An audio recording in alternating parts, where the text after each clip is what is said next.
पृथ्वी पर गुरु नहीं थे, ये लिटिल नॉलेज वाले गुरु थे, नीम हकीम थे। इन्होंने न तो अपने सदग्रंथों को समझा, इनके पास वो साधना भी नहीं थी जिससे ये कोई अनुभव ठीक कर सके परमात्मा के विषय में। इसलिए गुरु रूप में परमात्मा स्वयं ही आते हैं और वो अपनी महिमा भी बताने की चेष्टा करते हैं कि मैं परमात्मा हूँ, लेकिन वो हमारे गले नहीं उतरती, क्योंकि हमने जो ज्ञान सुना होता है वो अज्ञान होता है। हम परमात्मा को निराकार मान बैठे होते हैं और जिससे भी हम सुनते हैं या कोई उन ऋषि महर्षियों के अनुभव को हम पढ़ते थे तो सभी ने अंत में एक निष्कर्ष दे रखा था कि परमात्मा तो निराकार है, उसको देखा नहीं जा सकता, केवल परमात्मा का प्रकाश ही हम देख सकते हैं। तो विद्यार्थी की इतनी अकल नहीं होती, इतनी बुद्धि काम नहीं करती कि वो टीचर के व्याख्यान पर कुछ टिप्पणी कर सके। यानी श्रोता जो होते हैं वो जिनको गुरु मान बैठे हैं और उनके द्वारा दिए गए प्रवचनों पर वो अविश्वास कभी नहीं करते, ये स्वभाव होता है। और अविश्वास करने का उनके पास कोई पैमाना भी नहीं होता जिससे वो ये कह सकें कि नहीं गुरुजी आप ऐसे नहीं, ऐसा हमने पढ़ा है। तो जिस कारण से परमात्मा ने अपने आप को एक गुरु सतगुरु के रूप में ही अधिक पेश किया। यदि गुरु होते तो वो गुरु रूप में आए परमात्मा ही होते हैं। तो यहाँ परमात्मा इसलिए कह रहे हैं कि गुरु गोविंद दोनों खड़े और किसके लागू पाए, बलिहारी गुरु आपना जिन गोविंद जो मिलाए। यानी गुरु रूप में परमात्मा ही हो सकते हैं और बाकी जो गुरु हैं वो तो अलग बात है। कोई मोटरसाइकिल चलाना सिखा देता वो उसका गुरु हो गया, कोई गाड़ी चलाना सिखा देता उसका गुरु हो गया, माताएं अपने बेटियों को रोटी पकाना सिखा दी वह उनकी गुरु होगी। तो ये गुरु अलग हैं और अध्यात्म जो गुरु है रियल में हमारा वो गुरु है। तो अध्यात्म ज्ञान यहाँ नहीं था और जो सदग्रंथ थे उनको हमारे गुरु जो बने हुए थे यहाँ नकली वो समझ नहीं सके, इसलिए परमात्मा स्वयं आते हैं और फिर वो कहते हैं कि गुरु गोविंद दोनों खड़े, अब किसके लागू पाए, बलिहारी गुरु आपना जिन गोविंद जो मिलाए। तो वो कहते हैं गुरु को, गोविंद को छोड़कर हम गुरु को ही महत्व देंगे। तो गुरु परमात्मा ही हो सकते हैं, बाकी गुरु सभी अपने अपने सत्र के हैं, वो उनका अलग काम है। और जो अध्यात्म मार्ग में ज्ञान दे रहे हैं वो गुरु हैं ही नहीं, वो तो नकली हैं सारे। क्योंकि परमात्मा जो ज्ञान देता है, परमात्मा ने ज्ञान दिया वेदों का, परमात्मा ने ज्ञान दिया गीता का, यानी गीता में जो ज्ञान है वो परमात्मा वाला ही है जो परमेश्वर ने इस ब्रह्म के अंदर फीड किया था और वो वेद जो के तो बाहर निकले थे। उसके बाद गीता जी के अंदर जो इसने ज्ञान दिया है ब्रह्म ने, ज्योत स्वरूपी निरंजन ने श्री कृष्ण जी में प्रवेश करके इस काल ने जो ज्ञान दिया उसमें अधिकतर वेदों वाला ही ज्ञान है जो गॉड गिवन है, परमात्मा ने इसको दिया था। उसने कुछ अपनी अटकल इसमें साथ जोड़ी हैं तो वो हमारे काम की नहीं है। बहुत सी ऐसी गीता जी के अंदर बहुत सा दो तरफा ज्ञान है, जो वेदों से मेल खाता है गीता का ज्ञान वो ओके है, श्रेष्ठ है, और 90% गीता का ज्ञान वेदों से मेल खाता है। तो कहने का भाव ये है कि जो गुरु हैं वो आज तक ना वेदों को समझ सके ना गीता को समझ सके, हमारे जो धर्म गुरु थे, और न ही पवित्र इन पुराणों को समझ सके। तो इस कारण से परमात्मा स्वयं आते हैं और वो ही गुरु होते हैं, और जो गुरु हैं ही नहीं, नाम बेशक गुरु का उन्होंने रखा हुआ, और हमने बेशक उनको गुरु मान रखा है, वो गुरु नहीं थे। तो यहाँ परमात्मा ही आकर हमें ज्ञान बता रहे हैं।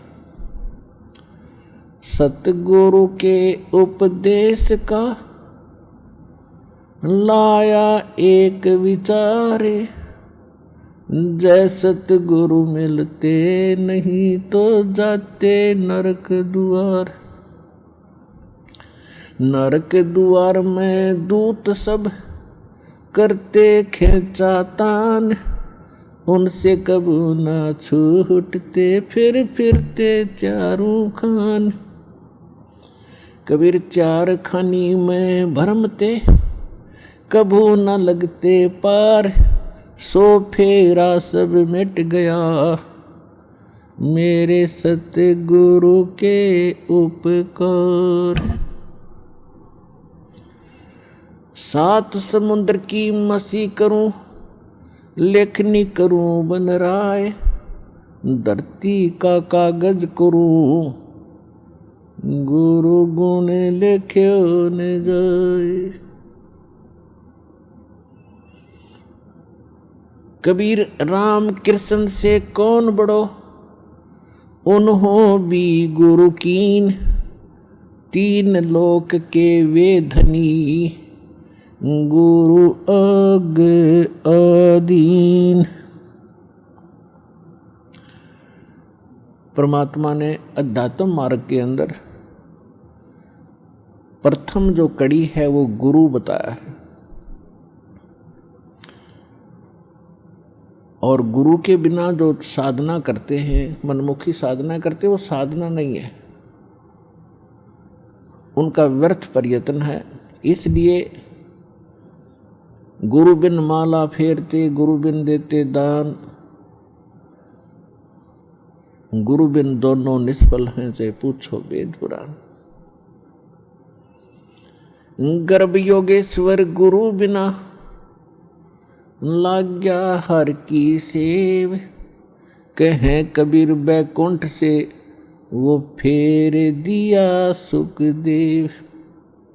राजा जनक गुरु किए, फिर कीनी हर की सेव, कहें कबीर बैकुंठ को चले गए सुखदेव। गुरु की महिमा बताते हुए परमात्मा कह रहे हैं कि सुखदेव नाम के ऋषि को गर्भ में ही, माँ के गर्भ में ज्ञान हो गया था कि मनुष्य जीवन केवल परमात्मा प्राप्ति के लिए ही प्राप्त होता है,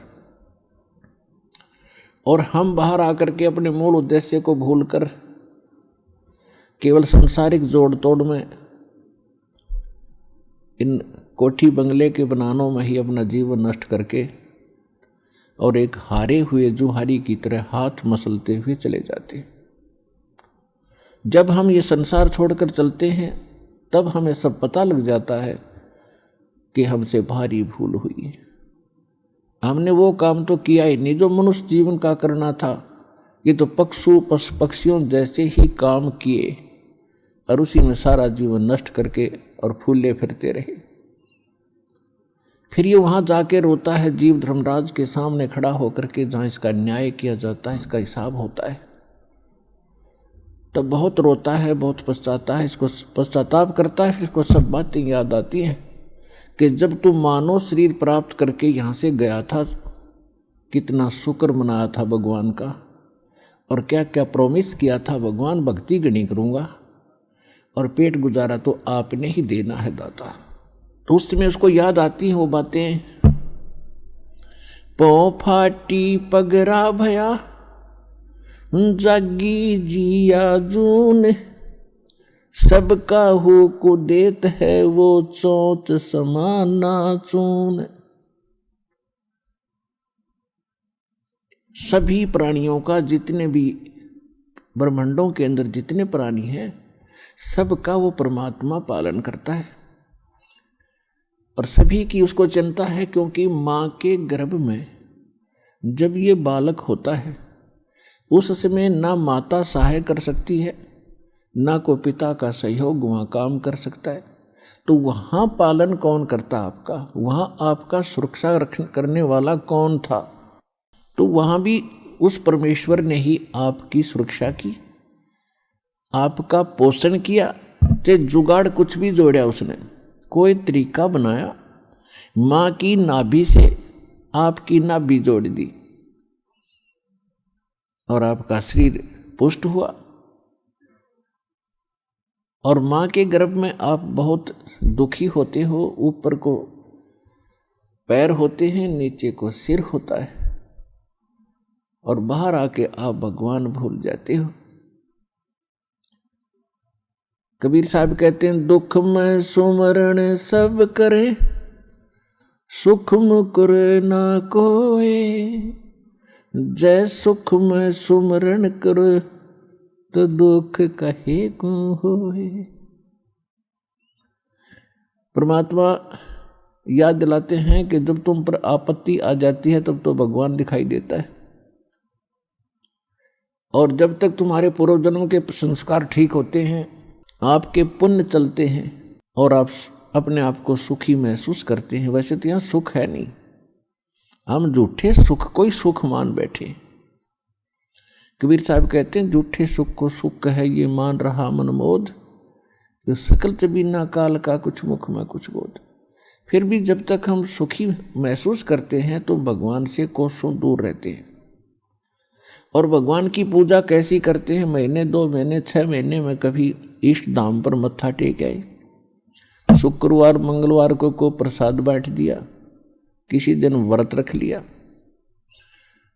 और अधिक लोग वर्तमान में तो नास्तिक ही हो चुके हैं, क्योंकि समय पर टूक मिल रहा है, अच्छी व्यवस्था होगी है, शिक्षा होगी है, अच्छी पोस्ट होगी है, खूब परमात्मा ने बुद्धि दे दी, अपने बच्चों को इन्होंने ट्यूबवेल लगा लिए हैं, नहरें अच्छी बना ली हैं, बढ़िया आहार समय पर मिलने लगा। अब भगवान से कोसों दूर हो गए और भूल गए उन दुखों को।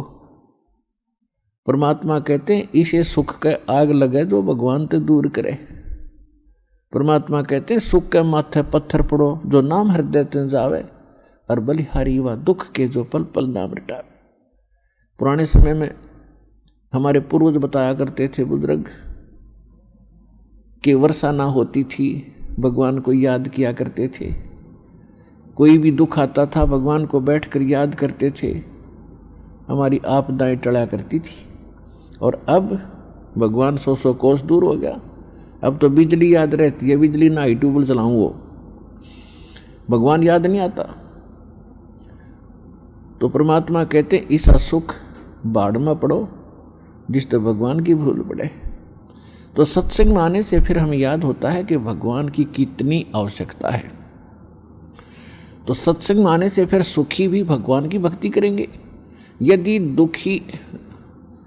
दुखी व्यक्ति भक्ति करते हैं तो सुख देता है परमात्मा, उसका गुण है। और यदि सुखमय ही भक्ति करते रहें तो दुख ना हो। और मूल काम मनुष्य जीवन का भक्ति ही करना था, वो हम भूल चुके थे। तो इसका ज्ञान संत और परमात्मा ही दिलाते हैं, सतगुरु दिलाते हैं। सतगुरु का बहुत अभाव हो गया और सत्संग सुन सुन कर इंसान बहरे हो गए। इन नकली संतों के अटपट खटिन, उनको बात का पता नहीं, कोई कख इनको पास नहीं। श्रद्धालु उनके ऊपर डिवोट होकर के, समर्पित होकर के अपना जीवन नाश कर गए। इतना बिगाड़ दिया धार्मिक इस मार्ग को, अब सेट करना दास के लिए कितना कठिन हो रहा है। इतने टीवी चैनल चलते हैं, सब पर कोरी बकवाद घड़ी जाती है इन संतों के द्वारा, कख भी पता नहीं, और सब सुन सुन कर बहरे हो लिए और उनको फाइनल मान चुके। तो इसका अब धीरे धीरे निवारण होगा इस संकट का, और सभी शिक्षित है। देख रहा दास के इतना विपरीत मार्ग है समाज के और पूर्व ज्ञान के, और उसके बाद भी कितनी सफलता मिली है, क्योंकि इसमें सत्यता घनी है और सत्य को कोई मिटा नहीं सकता। वो अपना स्थान बनाया करती है, लेकिन उसकी स्पीड स्लो होती है। भले ही धीरे धीरे चलेगा, लेकिन ये सफल होगा और एक दिन पूरा विश्व इस ज्ञान को और इस भगवान को स्वीकार करेगा और उद्धार होगा, सुखी होगा।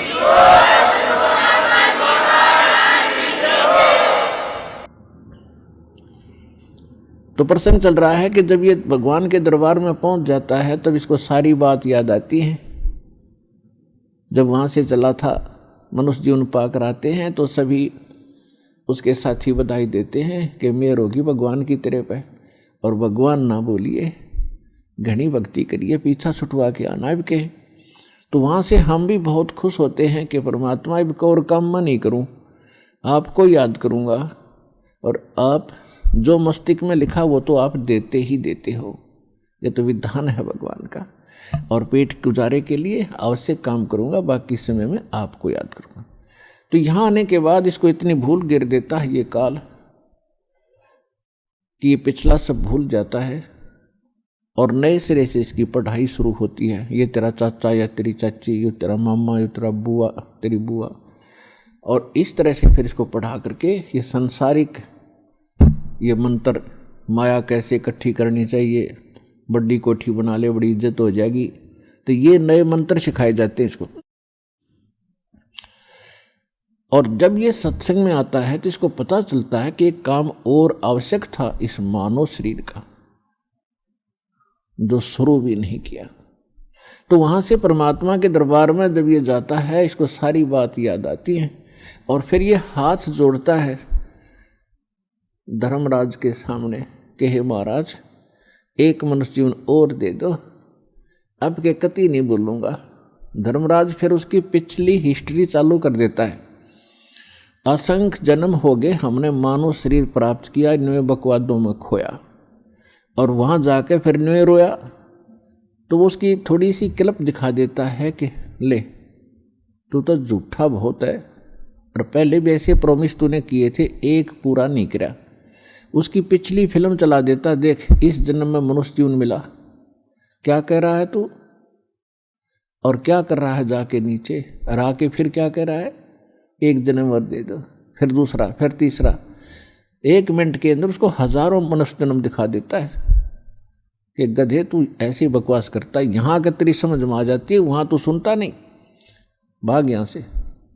उसको गधे की योनि में ठोक दिया जाता है। तो पुण्यात्माओं, ये गॉड गिवन स्पिरिचुअल नॉलेज है। अब वो शंका भी समाप्त होगी है, कोई यूँ का किसने देखा है, भगवान ने बताया करके ये। और इसमें भी कोई यूँ कहे कि किसने देखा देखी जाएगी, तो वो तो नालायक आदमी, पत्थर है, इंसान नहीं, वो शैतान है। कहते हैं जब माँ के गर्भ में तू रो रहा था, परमात्मा ने तेरी पुकार सुनी और ठीक ठाक तेरा शरीर बाहर कर दिया, और बाहर आके अब तू भूल गया। कहते उस समर्थ की रीज भुलाई, अब कुल कुटुंब से राता, गर्भ के अंदर बचन भरे थे, कहाँ गई वो बाता। परमात्मा कितने प्यार से समझाना चाहते हैं, भूल गए उन दिनों को। उस समर्थ की रीझ छुपाई, उस परमात्मा ने तेरे ऊपर रहम किया, खुश हुए, और तेरे को मनुष्य जीवन देकर माँ के गर्भ से संकट से बाहर निकाला। नहीं तो बहुत से बच्चे गर्भ में मर जाते, माँ भी मर जाती साथ में। उसकी मेहर से ही तुम ठीक ठाक यहाँ बाहर जन्म लेते हो। और आज भूल गया उन भगवान की उन बातों को कि गर्भ के अंदर बचन भरे थे, कहाँ गई वो बाता। तो पुण्यात्मा, दुख में सुमन सब करें, सुख में करे न कोई, और जय सुख में सुमन करे तो दुख का ही कोई। तो सौभाग्य उन पुण्यात्माओं का जो यहाँ आए हैं, जिनके ऊपर कोई आपत्ति है। दास यहाँ देख रहा है कि 80% व्यक्ति भक्त श्रद्धालु केवल दुखी ही आए हैं। कोई रोग से दुखी है, कोई और अन्य शोक है उसको, या कोई अन्य प्रॉब्लम उसके ऊपर आई हुई है। तो आपके लिए वो दुख, आपके लिए वो प्रॉब्लम, आपके लिए वो रोग एक वरदान सिद्ध होगा यदि इस मार्ग पर आप डटे रहे। देखो, एक दिन में कोई वस्तु परफेक्ट नहीं होती। बच्चा जन्म लेता है, आपको खुशी होती है, धीरे धीरे बड़ा होता है, 15, 16, 20 वर्ष के बाद जाकर वो कुछ अपना धंधा करने योग्य होता है। इसी प्रकार आप बीज बोते हो, मान लीजिए आपने आम का बीज बोया, उसकी परवरिश की, देखभाल की, पौधा बना, फिर पेड़ बन गया, और पेड़ बढ़ने के बाद फिर उसका फल लगेंगे। इतने फल लगेंगे कि लदपद हो जाएगा, आप भी खा लोगे, रिश्तेदार भी छक लेंगे। ठीक इसी प्रकार आज आपको, जिनको आज मंत्र मिला है, उन्होंने आज ये सत भक्ति रूपी पौधा आपने आज बीज बोया है इसका, और इसकी सिंचाई करना यानी भक्ति करना, दान धर्म करते रहना, मर्यादा रखना, इसकी बाड़ बनाना। बाड़ बनाने का मतलब है मर्यादा रखना, नियम भंग मत करना। धीरे धीरे रे मना, धीरे सब कुछ होए, माली सींचे सो घड़ा, समय आए फल होए। जैसे माली का मतलब है जो उस प्रोसेस से परिचित, उसका विद्वान है, बाग बगीचे लाने वाला, वो बीज बोता है और उसमें सैकड़ों पानी घड़े डालता है, वाटर पानी के, और धीरे धीरे वो बड़ा होता है। उसको मालूम है, उसको 100% ज्ञान है, वो पूरा उसके ऊपर विश्वास है उसको कि एक दिन ये पेड़ बनेगा।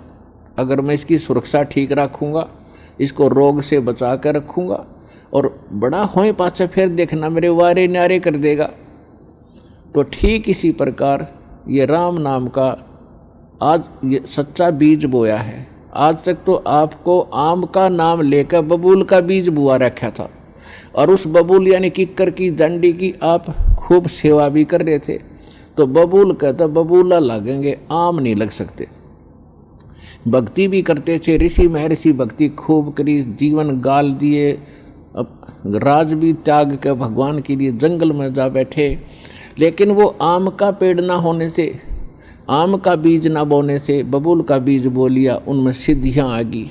आन उपासना करते रहे, पूर्ण परमात्मा की भक्ति ना करके काल भगवान ब्रह्म या ब्रह्मा विष्णु महेश तक की भक्ति करके उन्होंने बबूल का बीज बो के बबूल ही प्राप्त किया। उदाहरण के लिए हिरण्यकशिपु ने ब्रह्मा जी की साधना करके बबूल का पेड़ बोया, और क्या मिला उसको? सिद्धियां आ गई। ये समझ बैठा कि मैं भगवान बन गया, और कैसा जीवन नाश हुआ उस व्यक्ति का। ऐसे ही रावण ने बबूल बोया था भगवान शिव की भक्ति करके, और क्या प्राप्ति हुई? सिद्धियां होगी, रिद्धि आ गई, सोने के महल बना लिए, आकाश में उड़ जाने की शक्ति आ गई, और कुबद कुमाकर सर्वनाश करा के गया। तो पुण्यात्माओं, इसी प्रकार विष्णु जी की साधना करने वाले ये भी शास्त्र विरुद्ध साधना करके अपना जीवन नाश करते हैं, क्योंकि शास्त्र विधि को त्याग कर जो मनमाना आचरण करते हैं उनको न सुख होता है न कोई सिद्धि होती है, यानी सत साधना की सिद्धि, और न ही उनको कोई उनकी गति होती है, जिस कारण से ये भक्ति करके भी अपना जीवन व्यर्थ ही कर गए। तो ये प्रसंग चल रहा है कि धीरे धीरे रे मना, और धीरे सब कुछ हो। आज नाम लिया है, किसी ने 6 महीने हो गए, किसी ने सतनाम मिल गया है, किसी को प्रथम मंत्र मिला है, और किसी ने 10 महीने हुए हैं, किसी ने 1 वर्ष हो गया, किसी ने 2। जिन भक्तों को 1 वर्ष से ज़्यादा हो गया, 2 वर्ष हो गए हैं, आज उनके सुख सुनना, उनके मुंह का थूक सूख जाएगा अपने सुख बताते बताते। इतने सुख देता है परमात्मा।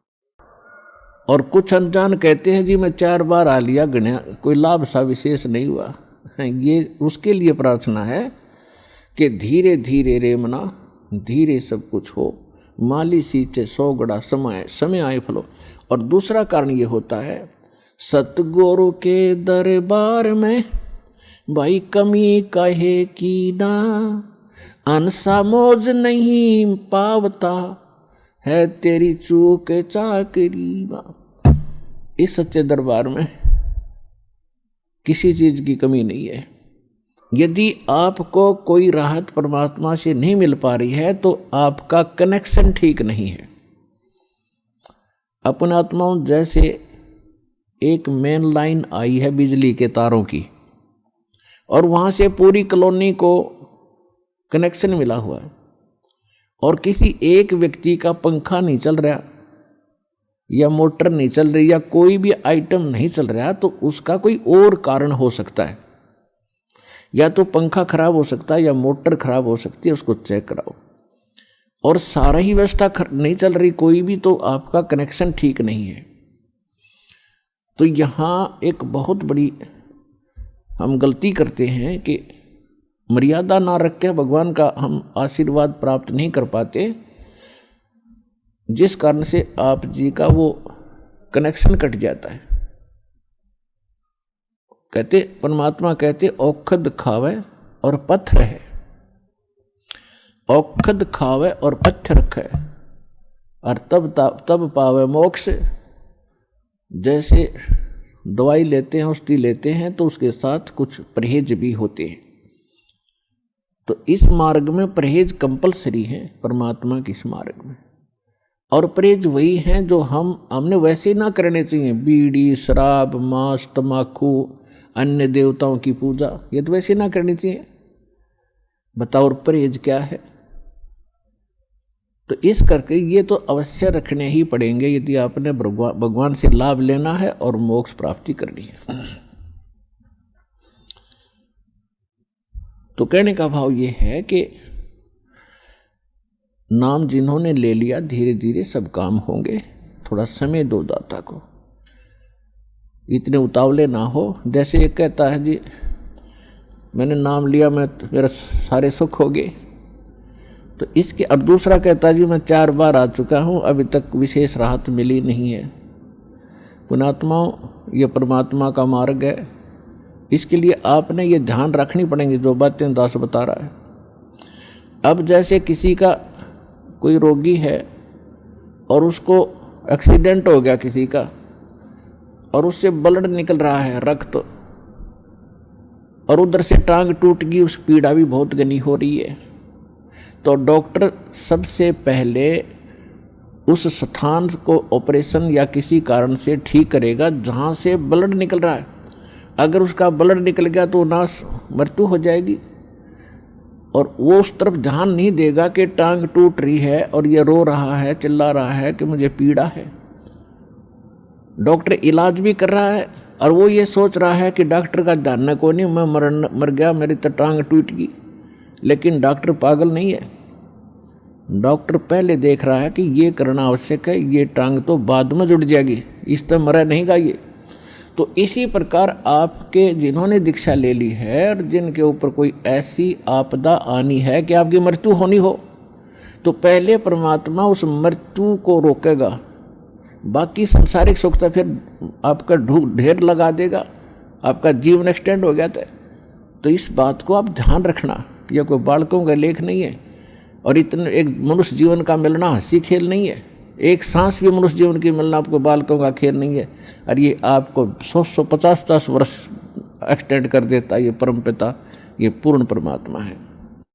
तो पुण्यात्मा, इन बातों पर ध्यान रखना जो दास आपको गाइडलाइन बता रहा है। तो इस प्रकार जिनको राहत नहीं मिल रही है वो ये ना सोचो भगवान का ऑपरेशन चालू नहीं है। आपके उन संकट निवारण के लिए परमात्मा उसी दिन सक्रिय हो जाता है जिस दिन आप इस ज्ञान को पढ़कर या ज्ञान को सुनकर और हृदय से पुकार लेते हो, परमात्मा हम आपके हो लिए, आपके बगैर मुझे कुछ दिखाई नहीं देता है। और कब बुलाओगे उसी दिन से परमात्मा आपको अपना मान लेता है, क्योंकि ये आत्मा का साथी है। आत्मा इसका अंश है, चाहे वो किसी धर्म में है, चाहे किसी मजहब में है, या किसी प्राणी के शरीर में है, कुत्ते गधे सूअर के शरीर में है।